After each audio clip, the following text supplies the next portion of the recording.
All right, what is up, traders? What's up, tycoons? Super excited for today's video. Lots to talk about. Lots been going on in the market. It's been a pretty crazy week. We've got IWM getting obliterated this week, right? And we talked about this rising wedge in the Discord. We were looking for a breakout in this, and we said, hey, below 205, this thing can head lower, right? And we don't want to be in IWM below 205. All right. Energy, top performing sector this past week. We're going to dive into that a little bit more. It's something I've been writing about for the past 2 weeks in the newsletter. And look at the worst performing sector this week, semiconductors. Okay. Now, semiconductors have been on a very parabolic move. We'll talk about that here shortly. And we've got tech underperformance. Okay. Looks like a false breakout there and potentially on the verge of breaking down, right? And when you take a look at stocks like Apple and their Apple's huge underperformance, it's not too much of a surprise. Now, we're going to dive into XLE, right? And we're going to talk about energy and the shift in the market that we're currently seeing right now. Look at this huge weekly breakout candle right here. Okay. This is a very strong breakout. Right. And also, we're going to talk about materials. Okay. Now, I just did a dedicated video to materials. It's a really great video, and it goes hand in hand with this one. So we'll break down a little bit why those go hand in hand with each other. All right, I highly recommend watching both of these videos. And we'll just take one last look at XLE on the monthly time frame, setting up a huge monthly bull flag here. And we're currently at the '08 highs, right? So we're at the highs back from the great financial crisis.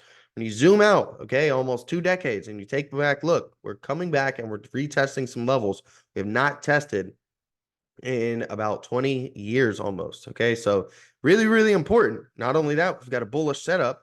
This could be something that the energy bulls finally have right? And to finally give the energy bulls something, okay, because we've really been consolidating sideways for about the past 2 years, potentially even more.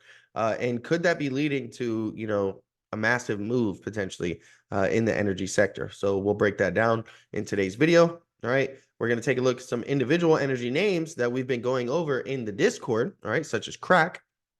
All right, that's CRAK, not to be mistaken. All right. Huge base, guys. The larger the base, the larger it's going to rip in your face and explode in your face. Okay. Pause. Now, we've got some great moves here. Okay, we'll talk about VLO. This is the one that I've been in. All right, I can't be in every single one of my trade ideas, but lots of very similar setups. We're highlighting this, the ascending triangle here, which is a bullish pattern. We're highlighting how it's had continuous higher highs, and we were just barely, we might as well say we hit our bullish price target this week. The call options went up over 170%. So nice juicy gains there. While everyone else is panicking, in semiconductors this week over the move down that they had. We've been out there hunting around in the market for where the real moves are happening. Now, as always, the content provided on this channel is for informational and educational purposes only and is not intended to be relied upon as legal, financial, or investment advice. So be sure to read through the disclaimer. And if you're new to the channel, I started a completely free newsletter for you guys. It's called Investment Intelligence. Now, that's where I've been writing about this potential rotation into energy for the past 2 weeks. I put out free valuable finance trading content related to the markets. And I try to sprinkle in some free trade ideas for you guys as well. Okay, these are what the trade ideas will look like. Highlighting conditions on the chart. I'll show you guys the actual chart itself. There is a website associated with it. So, you guys can just head to the website, read the newsletters. You can read some of the previous articles. And if you want to stay up to date with the articles, you can use the website to do that and check periodically. Or you can, if it's something that you want sent directly to your inbox in your email, you can just sign up for that. Okay, the link is in the description to sign up, and you'll get those sent directly to your inbox every single week. And you can also join the Investment Intelligence Discord. Okay, it's only $10 a month. I'm trying to make it, basically like the cheapest Discord out there on YouTube, versus people charging, hundreds of dollars and things like that. And in there, you get all my analysis, guys, all my different trade ideas. What I'm looking at, everything I'm doing really, before it even comes to YouTube, right?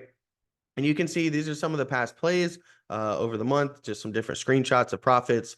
And there's also valuable resources in there, guys. There's custom scripts, indicators that I've made. There's also some really cool resources such as being able to see gamma levels, dark pool levels, many other things to help, potentially give you guys an edge in the market. A link is in the description for that as well. These are some of the past trade ideas that we've had here recently. iClean was one of them.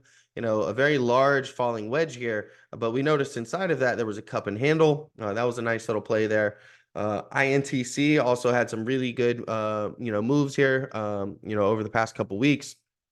We were looking at this one, a couple weeks ago and just highlighting, hey, there's this key zone. It's tested 5 times. We're back into it. They're a huge order block for over basically 1.5 million shares at $43. And the stock was trading below $43, and it saw a nice little move.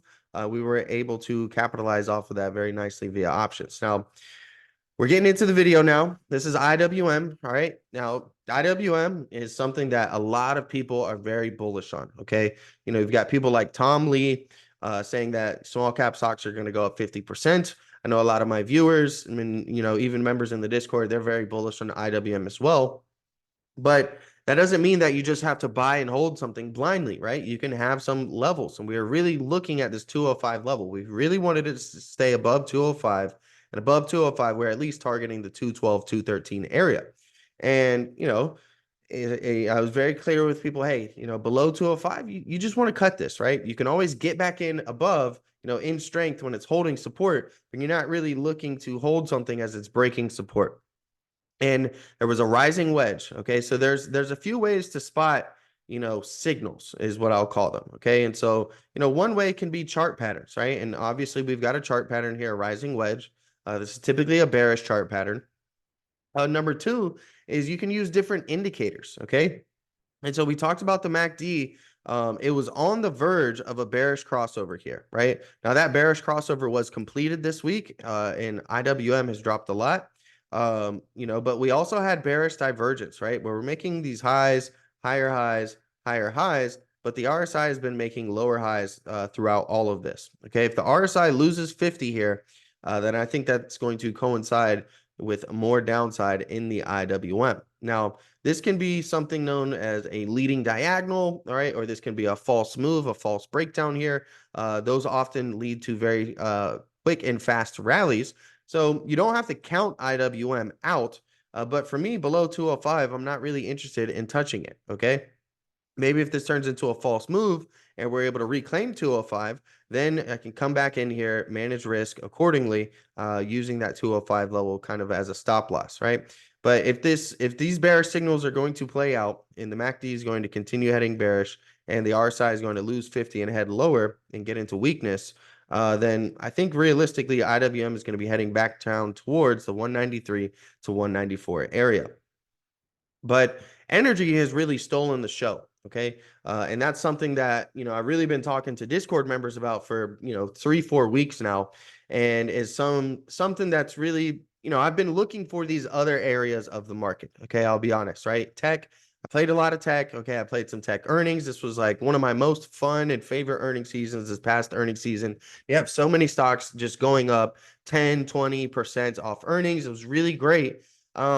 But it was just getting a little too frothy with me, right? And I wasn't interested in energy, and I wanted to see, hey, people say that it's only 7 stocks that are pushing the stock market higher, but when you actually go sector by sector, you're seeing a lot of strong sectors, right? And I was seeing a lot of different setups in different sectors, whether it's XRT retail stocks, they had a very nice move, whether it's biotech, XBI. And, then I started to look at energy, and energy was looking ready to break out, right? And it broke out this week very strongly.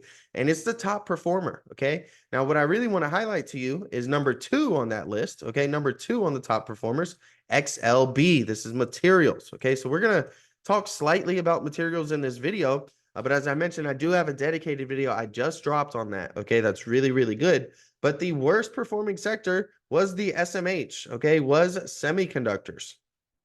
Okay, you've got XLK down about 1% this week, nothing huge, but semiconductors, NVIDIA has pretty much been the pulse of this market, right? If NVIDIA is bullish, then, the market tends to be bullish, okay? Now, this is the parabolic move that we've seen in semiconductors, okay? Now we haven't quite hit our target yet. We talk about, the larger the base, the larger, it goes into space. Huge, huge 2-decade long base right here. And this is what we mean, guys. You just see an absolutely parabolic move, which I think is going to continue higher towards the end of the year. But right now, this looks very, this move here from here to here looks very, very similar to this move here, which ended up resulting in a small correction before getting new highs and resulting in a bigger correction. I think that that is a possibility here, right? Now, I'm not trying to call the top, and I'm not out here shorting every single semiconductor, right? What I'm doing is I'm looking for where could rotation be going, right? If people are taking some profits out of, semiconductors, right? Which at this point, that would be about the only reason people are selling because they're on massive profits. All the shorts have been squeezed out of this. And if anyone's trying to tell you they've been making money on shorting semiconductors, well, I mean, they may have had one day or 1 week of success versus, pretty much 2 years, going back 2 years of trying to unsuccessfully short these things, right? So I'm looking to see if this little ratio chart can check back, okay?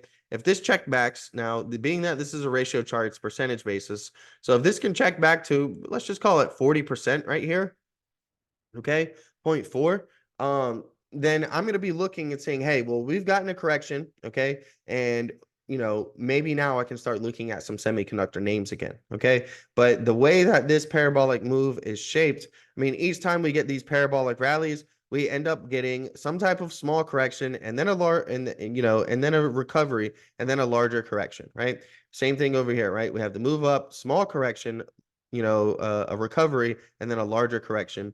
That's something that I think is very possible could happen, okay? But as I mentioned, I'm not interested in trying to call the top on these semiconductors and short the crap out of them right now. It's just something I'm keeping an open eye on. I'm more interested, okay, and how tech has really been underperforming. Okay, so this is a ratio chart of XLK versus SPY. And when I'm looking at this, this is telling me, hey, maybe, I don't really want to be long tech right now, right? There's different ways to express that. Some people can short it, some people can long other things. But, this looks like a false breakout right here. And we talk about these false moves lead to fast moves, okay? And so if this was a false breakout, a look above and fail, we've got this trend line here on this ratio chart and we're approaching testing. This breaks down, this is going to be heading back down towards that 40% ratio. Okay. And, maybe then that's when I'll be taking a look at, what tech stocks do I potentially want to go long, what have some nice setups. But again, if this is going to be a false breakout, it's very possible we continue to see tech underperform the S&P 500. Okay. This ratio chart is back below levels. It's back at levels that we were seeing in October of 2023. Okay. That's where, tech relative to the S&P 500 is right now. So it's taken back a lot of the gains and it hasn't been the massive outperformer that it was in the beginning of this year. And a lot of that has to do with, these Magnificent Seven stocks, right? The whole narrative of 2023 was that it's only the Magnificent Seven stocks rallying. They're talking about changing it now to the Fab Four, not even the Magnificent Seven, because stocks like Tesla, Google, and Apple have really just been underperforming, right? And look at these relative lows for the Apple relative to the S&P 500. Huge underperformance, guys. Since July, since summer of 2023, Apple has just been underperforming the S&P 500 and really just capitulating relative to the performance of the SPY. Okay. Now that brings us into energy. Okay. Oftentimes, energy and tech can have a little bit of an inverse relationship. And well, what do we see in energy? Well, we see it bottomed in summer of 2023. So, Apple's relative performance topped in the summer of 2023 and energy bottomed in the summer of 2023. Now, we've continued to make higher lows here. We've got an ascending triangle pattern forming here.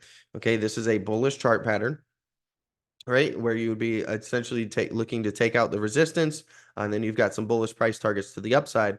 But look at how many times this overhead supply and resistance has been tested here, right? We've got 1 time, 2 times, 3 times, 4 times. The more times you test these levels, yes, they are valid levels. Obviously, they've been respected so many times, but they're going to get weaker, right? You have to ask yourself, are the same sellers that sold here, here, and here, do they still have sell orders? Are they replacing their sell orders? Are there new sellers coming in to replace those sell orders? If the answer is not yes to those questions, well, supply is gone, right? And the sellers in those areas are gone. And we're going to have to go into price exploration to find new sellers. Okay. And this is a very strong breakout that we see here on the weekly candle for XLE. I really like this move. I was talking about over 88. I like this one for longs. We're targeting some of the previous highs up here, but really ultimately above 93/94.50. XLE can be heading up here to 102.84. Okay. And again, these are weekly time frames, so it's not like this is going to happen in 1 week or 2 weeks. These are going to take time to develop, and it's not going to be a straight vertical line. But when you take a look, I mean, energy, if you look at the beginning of 2024 down here, energy's pretty much gone up in a straight line.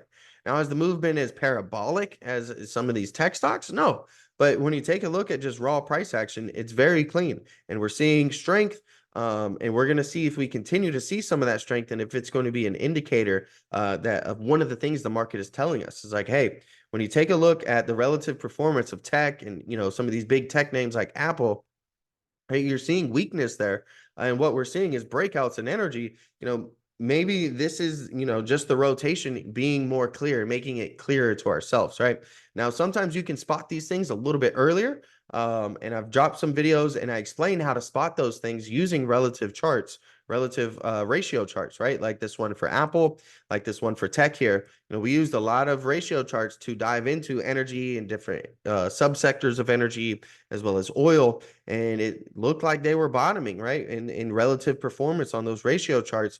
And now we're seeing the follow through, right? In the beginning of the video, we talked about energy was the top performing sector of the S&P 500. So if the ratio chart of the performance of XLE versus SPY looked like it was bottoming, and then the week after that, we see energy as the top performing sector, well, now you understand why we do some of this analysis and why we look at some of these charts, especially some of these ratio charts, and how we get ahead of moves before they happen. Now, this is materials, okay? Materials is also going to be pretty important. I'm not going to dive into it too much. We talk about old resistance being tested multiple times. You can see we had some supply up here, tested 3 times. We had a nice J-hook pattern, which if you guys have been watching the channel for the past month, the J-hook pattern is my favorite pattern. It gets its name because it looks like a J-hook, okay? And what do you see? You see a move up, and then you see this nice little rounded bottom and a very clean J-hook, taking us back into overhead supply that, again, was tested multiple times. We have a huge multi-year base here. The larger the base, the larger this thing can rip in your face. And, materials are setting up very nicely to potentially have a really good 2024 / maybe even 2025. Okay. Now, when you combine these two sectors together, okay, now we're not going to spend too much time on why. All right, that all of that is explained more detailed in the XLB video. Okay, but energy and materials versus S&P 500. This moves very closely with interest rates. Okay, and what we have is the 10-year yield right here. Okay, so we've got the 10-year treasury rate. And you can see that these follow each other, and this tends to be a leading indicator for treasury rates. So what this is potentially suggesting with this massive breakout that we're seeing in the XLB plus XLE ETF, so energy materials ETF that we created here, is we're seeing that, hey, this is a potential leading indicator that yields are actually about to start rising. Okay, now this is that energy materials ETF that we created, just zoomed in a little bit. Okay, and you guys can see, we have this huge move up here, bull flag consolidation, and here's the breakout, and there's lots of room to go on the breakout. Now, is it going to be a straight line? Can it only go vertically straight up? No. We can check back here, check previous, all-time highs, previous resistance as support. We can consolidate, move sideways. But these are things that you want to think about, okay, is, hey, if we're going to keep seeing energy outperform the S&P, and we're going to keep seeing stocks like Apple or tech even, underperform the S&P, how's that going to affect my portfolio, right? Not saying you have to sell all of your tech forever and, only buy energy, only buy materials. But if there's a trend, right, and the trend is your friend, well, then maybe you can adjust your portfolio to potentially benefit or potentially hedge yourself from current shifts and trends, right? Now, this is the monthly time frame, right? So zooming out even larger, if we were to, draw a base here, I mean, this is a huge over a decade long base, right? And now we're coming back up. We're retesting, the '08 financial crisis highs, and we've got a little bit of overhead supply up there, up to about 101.77. We'll just roughly call it 102. But this is a huge bull flag setting up, right? You could call it an ascending wedge, or I'm sorry, an ascending triangle. Okay, looks something like this a little bit. All right, and once you break out of here, then you see a very strong move to the upside. Okay, you could also just call this a huge bull flag, right? You've got the flag pole, and now we're flagging, and then again, you would be looking for a strong move to the upside. Okay, so it's just some things to think about, right? And these can turn into much larger macro themes as well when you really zoom out on a monthly time frame like this, right? You can say, well, hey, if this chart is going to play out, which is a possibility, it's not really a guarantee, but something to think about is, if energy really starts to go parabolic and we see energy go up to 140, 145, 150, over the next few years, how is my portfolio going to be adjusted for that, right? Do I have enough energy in my portfolio? These are some questions that you may want to be asking yourself. Now, crack is an oil refiners ETF. We went over this chart pattern, and this was one of the analysis and trade ideas from a couple weeks ago. And we're seeing some follow through now in this one. Huge move up here in the crack ETF, the oil refiners ETF. Again, you're seeing supply tested once, twice, thrice, and then finally break out there. And so here we've got VLO. Okay, this is another energy stock. Okay, not really an ETF here, an individual name. So, there's many different ways to play these things, right? You can look at, the energy sector as a whole through XLE. You can look at USO, which is going to be, your oil ETF, or you can dive into subsectors, right? Like we did with the crack ETF. There's OIH, there's XOP, there's other ones, or there's individual names. Exxon is a really popular one, Chevron, CVX. VLO here. VLO looked amazing, right? High, higher high, higher high, and yet again, a higher high right here. We just missed the bullish price target of 166.59. But we'll go ahead and just chalk this one up as a W. Okay. Very, very impressive move. We love to see it come up and hit the fib targets. Okay. I love to use the fibs, right? You can draw in, a little bit of some key zones and things like that. But for me, I don't really focus anymore too much on trying to, draw, dictate what my specific support level is, right? Like the market has to respect my specific support level or my specific resistance level. I'll draw in some zones and some key zones where I know things are important. But ultimately, I use the fibs every day, whether I'm day trading, swing trading, and there's some reasons for that, right? This video won't be on the fibs, but this was a great one, right? And when got into call options on this one, this was the first play that I posted in the Discord when I started noticing energy. Before I even dove too deep into it, because I wanted to dive a little bit deeper, I was talking about VLO. And I got into this one, and this one has played out very, very nicely. Okay, I think the call option still closed, up around maybe 140% at the end of the day, but at one point they were about 170%. So, really great play there. Really, really good analysis. I'm trying to give you guys put out there, completely for free. And the whole reason I started a YouTube channel is because there's so much BS. Okay, people just posting, BS, how to trade videos and get rich quick schemes. Not really teaching you guys about, market analysis, okay, and where to spot trends and really looking at different sectors. So even people who are trying to post, some decent TA videos. I mean, it's like they're posting Palantir every single day, and it's the only stock that they look at, right? Or they're posting Tesla every single day, and it's the only stock. And really, they don't use TA. I mean, they use TA, but really they just buy and hope that it goes up whenever it keeps dropping, and then just celebrate whenever it goes up, right? So that pretty much wraps up today's video. All right. If you enjoyed the analysis and you want access to all my different analysis and trade ideas, join the Discord. It's $10 a month, right? You can sign up for that newsletter, all right? If you guys want to get some more of my thoughts, that don't always come out on YouTube or before they're out on YouTube, and different, I try to put in like one free trade idea a week in there. You can sign up for that newsletter, or you can just head over to the website. And there's also a Ko-Fi page. Okay, there's a link in the Ko-Fi page. If you enjoy how I do my analysis and you guys have some questions, or you want to go over day trading dynamics, swing trading strategies, you just click on this commissions tab here, and you can book a 30-minute or a 1-hour session. All the Discord members do get 20% off of those coaching sessions.